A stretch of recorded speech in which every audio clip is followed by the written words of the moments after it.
Good evening. Thank you for joining us for the last Facebook Live session of our Community Facilities Bond Plan.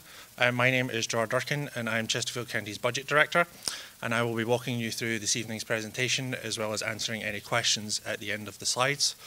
The format of this evening's presentation is going to be a high-level overview of the bond referendum.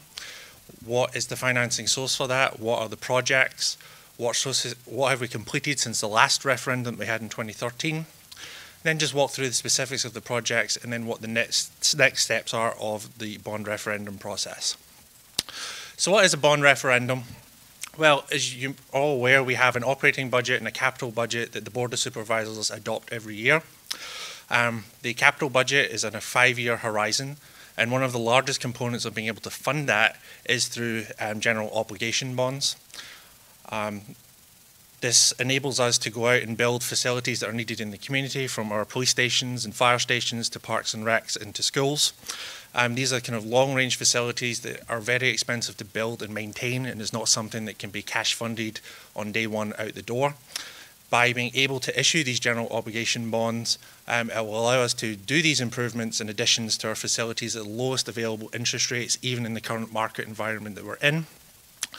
And just for some context, if the bond referendum is approved on November 8th, it is not something that we go out and borrow the entire amount the next day. We can issue these bonds over an 8 to 10 year horizon. And as you see when we look at the last bond referendum, that's the exact kind of time frame that we did when we issued those bonds after the approval in 2013. So in total, the bond referendum is worth $540 million.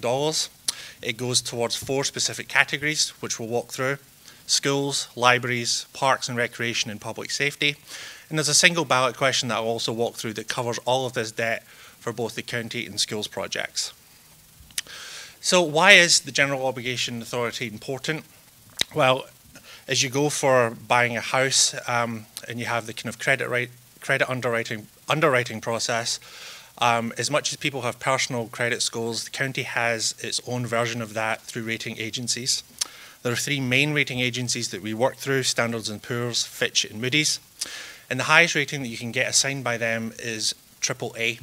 Chesterfield is one of the few localities in the nation that actually has the highest from all 3, or another way to put it, AAA. Just to give some context, for the $540 million issuance, by going out with the AAA rating as opposed to the next lowest rating of AA, the spread between those interest rates allows us to essentially save $23 million in interest over the life of those bonds by virtue of having that highest rating. Just for some context, that savings would essentially enable us to complete 2 projects that are part of this referendum: the Ettrick Fire Station and Swift Creek Police Station.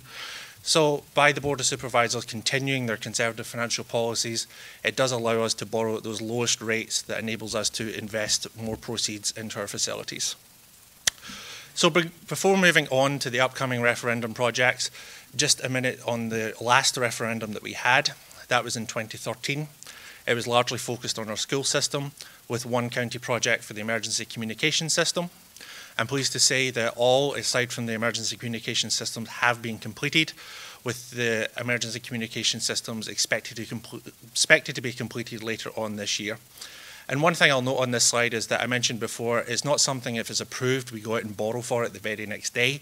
And you can see on that slide there have been a slate of projects that have happened over the course of the last 6 to 7 years as part of that last bond referendum. So in a very methodical, staged manner as we work through the last referendum projects. But that is not the only financing mechanism that we have as part of our capital programme. We do have other sources that we're able to utilise. We've had a lot of federal funding over the last few years with the American Rescue Plan Act. That has enabled us to strategically invest dollars into some of the projects that are on this bond referendum to get a jump start on them. One of the other main vehicles that we use is the Central Virginia Transportation Authority, or CVTA for short. If you look in our budget document, we publish each year a list of the unfunded transportation projects throughout the county. If we were to go out tomorrow and pay for all those projects, that would actually cost us about $4 billion. That is not something that we can realistically do, but having this mechanism of the CVTA does allow us to chip away at those projects thanks to the act that was passed by the General Assembly. So on the right hand of the slide, you can see some of the projects that we've been able to do with these other financing sources. Midlothian Library, which had its groundbreaking just a few weeks ago. We've been able to work on the Animal Services Support Building and Midlothian Fire Station that the crew just moved into last month. So how were the projects selected? Well, essentially the last few years have allowed us to kind of refine the scope and cost of these projects. We'd initially planned to go out for this referendum in the 2019-2020 timeframe before the pandemic hit. But the last 2 years, as I said, allowed us to really refine these projects scope and cost-wise. We worked with Microsoft. We brought them on board as a consultant, develop an in-house model called Stratus, or Strategic Information Sharing. And that allowed us to really take a data-driven approach to how these projects were selected. We have the pipeline data for where the housing is going to be coming online. We know where the population growth is happening. We know where a lot of the school-aged children are residing in the county. And we really used all of those to kind of bring it together to create a model to make sure that we are putting facilities where we get the biggest bang for our buck in terms of return on investment. So here's the breakout of the bond referendum by category. Schools is the largest component at $375 million, libraries at $45.7 million, parks and recreation at $38.2, and then finally public safety facilities at $81.1 million, split between our police stations and fire stations. So on the chart you see before you is a list of the projects that are slated as part of this bond referendum. There are a total of 26 in total. They are spread throughout the kind of northern half of the county out towards the east. In the next few slides, I'll walk through some of these examples of the projects. So for schools, as I say, the largest component of this bond referendum at $375 million. I will point out on here the new high school in the Western 360 area at $135 million. That area is a heavy emphasis of this referendum. It is where the largest population growth is occurring. And this bond referendum takes full advantage of being able to put those facilities on the ground out in that western area to serve the needs of the residents. Finally, in the bottom part, you see Midlothian Middle School at $50 million with the asterisks. We anticipate that cost being around about $100 million. 50 of that is being funded through this referendum, with the other 50 probably identified through those other financing sources that I referenced earlier on. So libraries, there are 3 projects slated as part of this referendum: Enon Library Replacement, Ettrick-Matoaka Expansion, and then finally that Western Hull Street Library as well. Enon, just for some context, is the smallest library in the system. It is 4,000 square feet currently. By replacing that, we would be building a 20,000 square foot facility. Ettrick-Matoaka was built in 1975. It is currently an 8,000 square foot facility being proposed to expand to 20,000 square feet. Then finally, the Western Hull Street Library. There is proposed to be a 20,000 square foot facility. The final site has not been identified yet, but it will put library services within the reach of the fastest growing population in the county, relieving strain on the library system's buildings elsewhere. Parks and Recreation at $38.2 million, the largest component of that being for River City Sports Complex. That will include some seating and additional fields. That facility generates about over $31 million in tax revenue for the county. Honor Park on the western area of the county at $10 million, proposed to have a women's softball pitch, as well as some additional seating and lighting facilities. Then Conservation Area Access at $2 million. The county takes the chance when it can to buy some future land for future parks development. Obviously, we can't go out there and build all the park facilities that we would like overnight. Just for some quick context, our parks receive over 7 million visits per year. But what this $2 million would allow us to do is really activate 4 land sites that we have right now that have not been developed, that would allow us to put in some light trails and parking so that citizens can start to take advantage of those sites before they may come online in future capital project cycles. And then public safety, first slide up here is for the police stations. Just for some quick context, we currently do not own the police facilities and stations that we are in. We rent them. As you can see on there is the Stonebridge area replacement. That used to be an old fast food restaurant. Stonebridge area, as part of the Springrock Green development, we are proposing to put the police station right on Midlothian Turnpike to have a high visibility presence as part of Colonel Katz's vision for the police department. The Western Hull Street Road area station right now is actually located within a shopping centre. It was slated to be its own police station back in 2005. This will be part of the upcoming bond referendum to build a new 11,000 square foot facility. And then Chester Station right now, that station is part of a single point access road that shares its entrance with a doctor's office, post office and Chick-fil-A restaurant. Again, this would be another 11,000 square foot facility down in the southern portion of the county. And fire stations are really split into kind of two buckets, 2 replacements and 2 expansions and renovations. Ettrick Fire Station on there, the second one at 12.3 million. That is actually the oldest fire station in the county. It was built in 1929. Obviously, there has a lot changed in the last near 100 years. The demands placed on the fire service are drastically different from back then. And the building now would better reflect the needs and the storage equipment that the fire station needs to serve our residents. And as you can see on the right-hand picture, the current Chester Fire Station, as you can see right now, with the modern-day apparatus, they actually can't fully open that door to be able to utilise that vehicle effectively when they're responding to calls. So these would be part of the expansions to enable better storage equipment and facility access for our firefighters. So how do we pay for this? Well, as I said earlier, we can't go out and finance all of our capital projects with cash. So what we do is we are able to go to the markets, as we would with this bond referendum, to issue debt. The slide before you right now is our current debt service expenditures. This is both for the counties and the school system. In the current fiscal year that we are in, fiscal year 2023, the debt service is at $95.3 million. But as you can see, by 2030, that drastically drops off to $58.6 million. So how are we able to pay this down at such a rapid pace? Well, if you open your mortgage statements, especially in the first decade or so, that you're paying more in interest than you are in principal. The county actually takes the opposite tack. It actually makes more of a principal payment than it does interest. That enables us to drive down our debt payments over the years, which enables us to free up capacity to pay for future referendums, such as the one that's coming up on November 8th. So the chart you can see before you, that kind of salmon colour, is the last chart, but just represented in a kind of block sense. When we go out to the rating agencies to issue debt, one of the things they do like to see is a kind of proportional growth in our debt service. You can see 2 scenarios on the chart before you, one at 0% growth and one at 2.5%. 2.5% is more in line with where our budget has grown on average over the last decade or so.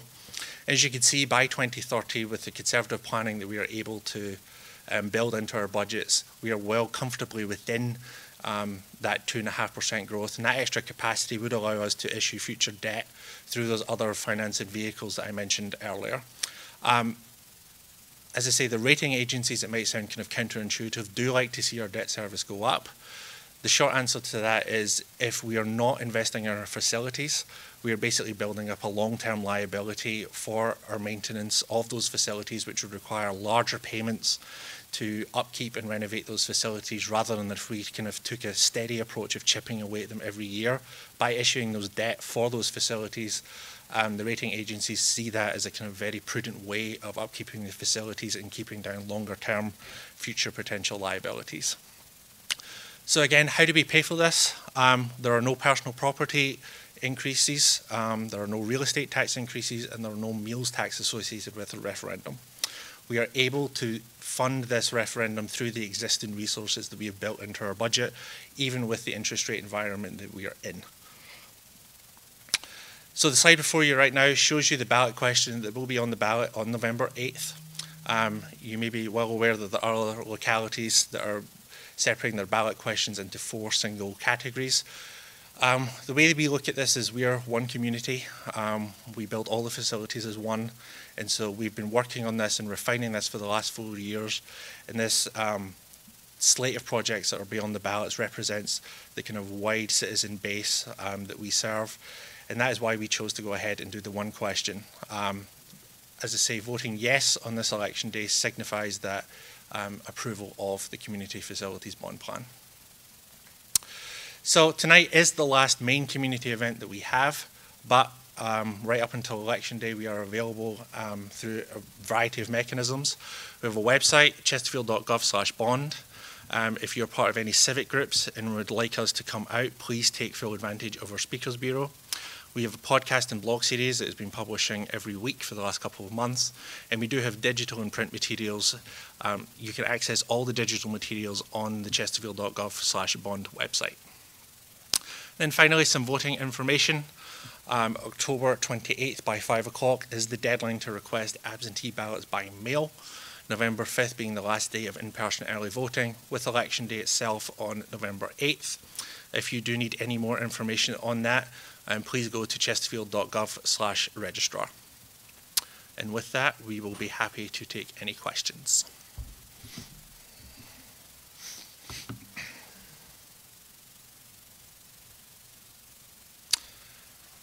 Okay, so the first question we have is, where can we view details regarding the 26 capital improvement projects that would be in the scope?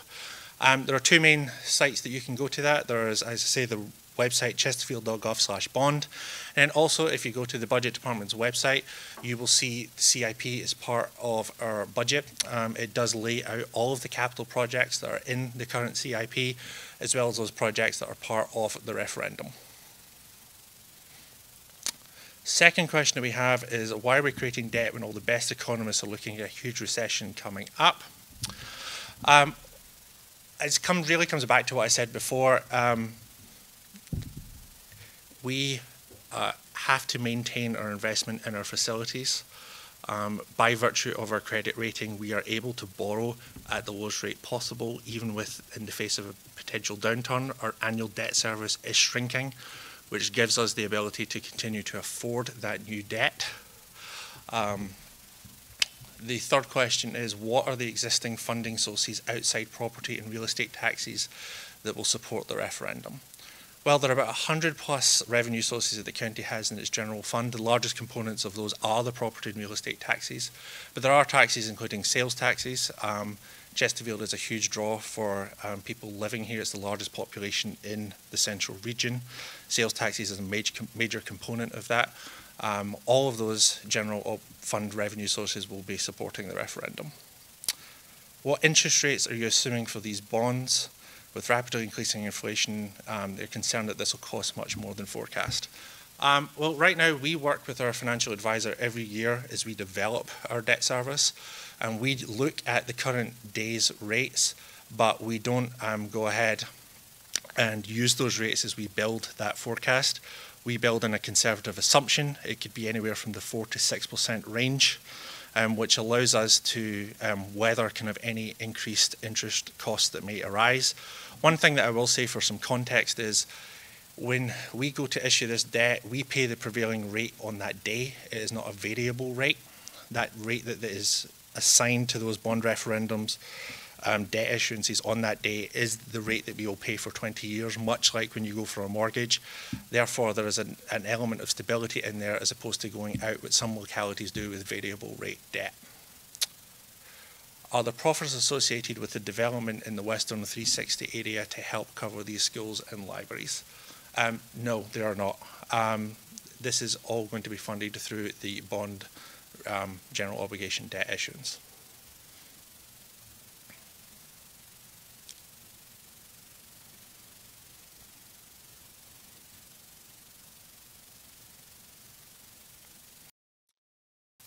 All right, well, I thank you for joining us this evening. As I said earlier, please feel free to utilize our resources at chesterfield.gov/bond, and I wish you all a very good evening.